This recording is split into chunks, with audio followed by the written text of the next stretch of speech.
name is Peyton, and today I'll be discussing the Ocean Dumping Act of 1972.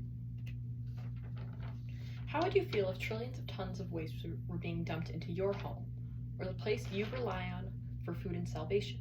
This is currently happening in our oceans.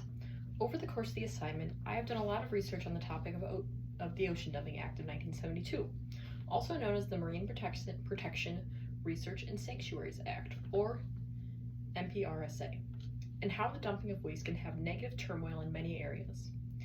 When I did surface level research on the topic, I did support the Ocean Dumping Act, but I've come to realize how the act is not a viable solution and that regulated dumping is still dumping. This topic is important as well as the Ocean Dumping Act because if hazardous waste continues to be dumped into our ocean, not only will it have a negative impact on the ocean and those who inhabit it, but it will negatively affect humans and our own health in the future. I'll be informing listeners on what the Ocean Dumping Act is and why it's not a good solution. Today I'll be discussing how the act led to an increase in waste being dumped, as well as alternate solutions to ocean dumping, and finally what you can do in the fight against ocean dumping. So the first point I'm going to be talking about is a lead to an increase in waste going into the ocean and how it affects people. According to a journal released by the U.S. Environmental Protection Agency in the summer of 1975, James Lee Agee, Assistant Administrator for Water and Hazardous Materials, told the House Committee on Merchant Marine and Fisheries early in 1975 that between 1973 and 1974 there had been a total increase in ocean dumping of about 2.1 million tons from between those 2 years, 1973 and 1974. There had been a total This major increase sparked the idea of the need of the Ocean Dumping Act. So the government enacted the act in 1972, but as we saw from that statement and that testimony, the dumping still increases, and that even though it is being regulated, that ocean dumping still takes place in high volumes. Ocean dumping has been combated by fierce opposition from environmentalists, fishermen, and those who rely on the ocean for their livelihood. Recently in 2022, Newcrest Mining was faced with several questions from the public as well as shareholders regarding their plan to dump 360 million tons of mine waste into the ocean. Newcrest and its partner project, Harmony Gold, plan to pipe the toxic waste into the ocean at a matter of 130 kilometers along active fault lines through floodplains, farmland, and the country's second most populous city before dumping it into the Huon Gulf. While ocean dumping is not good no matter where you are in the world, it is especially not ideal in the Huon Gulf where its residents depend on the ocean for their livelihood and how they make money. Due to high volumes and areas the ocean dumping is taking place, it is becoming troublesome for our ecosystems as well as for the people that rely on the water for their way of life. While mining businesses are able to make a profit collecting these goods, the waste accumulated from the act can be hazardous for others. The next thing I'll be discussing is an alternate solution to ocean dumping. In early conversation of the Ocean Dumping Act being discussed, many individuals brought forth alternate ideas of disposing of waste outside of the ocean. Due to the Ocean Dumping Act having the ability to deny applicants and ban them from being able to dump, many need to find alternate ways to dispose of this waste besides putting it in the ocean. In the Pace Environmental Law Review by Gina L. Gusti and Nancy J. Grasso, they wrote about, that's the Huon Gulf from earlier that I talked about. Anywho, in the Pace Environmental Law Review by Gina L. Gusti and Nancy J. Grasso, they wrote about possible alternatives to ocean dumping.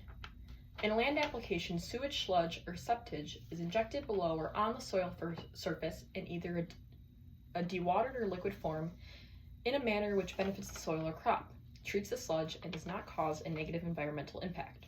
The methods of land application for sludge include spreading it on agricultural land for crop production, spreading it on forest land for tree growth, and spreading it on wasteland with future reclamation possibilities.